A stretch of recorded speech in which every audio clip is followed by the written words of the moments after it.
জীবনে আনন্দ আসে নতুন কোনো অনুভূতির মাধ্যমে, নতুন কোথাও যাওয়ার মাধ্যমে, আর এটাই জীবনের অনেক বড় পাওয়া। তুমি যখন একটি জায়গা ত্যাগ করো তখনকার অনুভূতিটা অনেকটাই অদ্ভুত। তুমি হয়তো সেখানকার মানুষকে মনে করবে, তবে তুমি নিজেকেই সেখানে মিস করবে। হাজারো মাইলের লম্বা একটা সফর শুরু হয় একটা ছোট্ট পদক্ষেপের মাধ্যমে।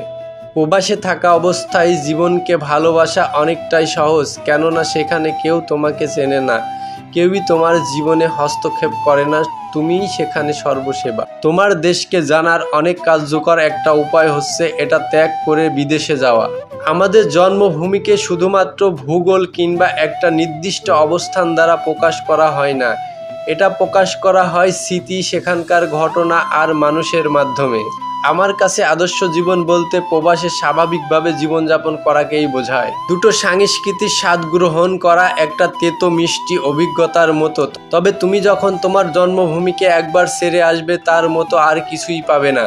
প্রবাস জীবনের একাকিত্ব অনেকটাই অস্বাভাবিক আর জটিল। এই জীবন অনুভূতির স্বাধীনতা নয়, বরং পালিয়ে থাকায়। যখন তুমি প্রবাস জীবন অতিবাহিত করো তখন তুমি সেই দেশেও বিদেশি আর নিজের দেশেও বিদেশি, একটার জন্যেও তুমি যথেষ্ট নও। জীবন যেখান থেকেই শুরু হয় সেখান থেকেই তোমার স্বস্তির স্থান শেষ হয়ে যায়। অধিক সংস্কৃতির ধারক হওয়ার একটা সুবিধা আছে, তা হলো তুমি যেভাবে বাস করছো তা একমাত্র উপায় নয় তোমার বসবাস করার। দ্বিতীয় একটি ভাষা অর্জন করা হচ্ছে নিজের মধ্যে আরেকটা সত্তাকে ধারণ করা। ভাষা আর সংস্কৃতি হচ্ছে মানুষের চিন্তা ও ভাবনার অবকাঠামো, যেভাবে মানুষ যোগাযোগ ও বাস্তবতা বুঝতে শেখে। শুধুমাত্র প্রবাসীরাই জানে প্রবাস জীবন কতটা কষ্টের। হাজারো কষ্ট সহ্য করে পরিবারের মুখে হাসি ফোটাতে পারলেই প্রবাসীরা খুশি থাকে। প্রবাস জীবনের কষ্টগুলো কারো সাথে শেয়ার করার মতো না। এই জীবনের অনুভূতি স্বাধীনতা নয়, বরং পালিয়ে থাকা। প্রবাসীরা কষ্টে থাকলেও মুখে হাসি রেখে বলে ভালো, নিজের জীবন পুড়িয়ে অপরকে দেয় আলো। প্রবাস জীবন হলো নিজের আশা সুখ সব বিসর্জন দিয়ে অন্যের মুখে হাসি ফোটানো। প্রবাস মানে কিছু কাছে সব কিছু বিসর্জন দেওয়া। জীবন বাজি রেখে তারা লড়ে যাচ্ছে দৈনিক কষ্ট দুঃখ অনাহারে। এই তো জীবন যাচ্ছে, প্রবাসীদের রক্ত ঘামে কত মানুষ খাচ্ছে।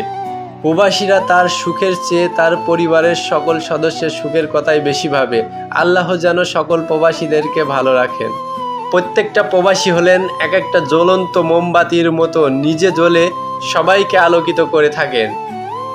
যদি ভিডিওটি ভালো লাগে তাহলে চ্যানেলটি সাবস্ক্রাইব করুন, ভিডিওটি লাইক দিন, শেয়ার করুন আপনার বন্ধুদের সাথে এবং আমাদের ফেসবুক অথবা ইনস্টাগ্রাম পেজ ফলো করে আমাদের সাথেই থাকুন। কারণ আপনার জীবন পরিবর্তন করতে সব সময় পরিবর্তন আছে আপনার সাথে।